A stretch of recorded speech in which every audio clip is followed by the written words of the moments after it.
Digital যুগে মানুষ বিভিন্ন মোবাইল অ্যাপ ব্যবহার করছে, এতেই খেলছে গেম, দেখছে ভিডিও, করছে কেনাকাটা ও অনলাইন ক্লাস। তবে ব্যাপক সংখ্যক ব্যবহারকারী ও অ্যাপ ডেভেলপাররা বিভিন্ন উপায়ে আয় করছেন এর সাহায্যে। সঠিক পরিকল্পনা ও কৌশল থাকলে একটি সাধারণ অ্যাপও হয়ে উঠতে পারে আয়ের বড় উৎস। জেনে নেওয়া যাক যেভাবে মোবাইলের সাহায্যে আয় করছে সাধারণরা।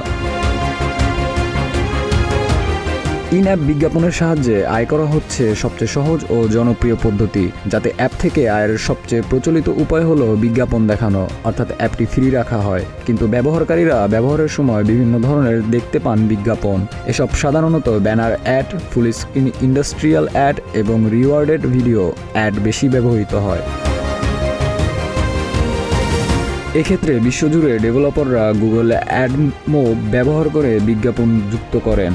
ব্যবহারকারীর সংখ্যা যত বেশি, আয়ের সম্ভাবনাও তত বেশি।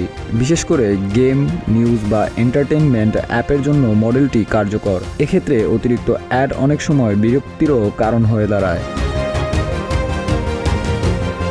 ছোট খরচে বড় আয় ইন অ্যাপ পারচেজ বা অ্যাপের ভেতরে পণ্য বিক্রি এখন খুবই জনপ্রিয়। তবে এ মডেলের সফলতার জন্য প্রয়োজন আকর্ষণীয় ফিচার ও ব্যবহারকারীর আগ্রহ ধরে রাখার কৌশল। এছাড়া রেফার করি আয়ও এক ধরনের আয়ের পদ্ধতি, যা অ্যাফিলিয়েটেড মার্কেটিং নামে পরিচিত। এটি এমন একটি পদ্ধতি যেখানে অ্যাপের মাধ্যমে অন্য কোম্পানির পণ্য বা সেবা প্রচার করে কমিশন পাওয়া যায়। বর্তমানে অনেক অ্যাপ মাসিক বা বার্ষিক সাবস্ক্রিপশন ভিত্তিক সেবা দিচ্ছে। ব্যবহারকারীরা নির্দিষ্ট সময়ের জন্য টাকা দিয়ে এর প্রিমিয়াম সুবিধা পেয়ে থাকে, যেমন fitness tracking, online course, music বা ভিডিও স্ট্রিমিং অ্যাপ সবখানেই সাবস্ক্রিপশন জনপ্রিয়।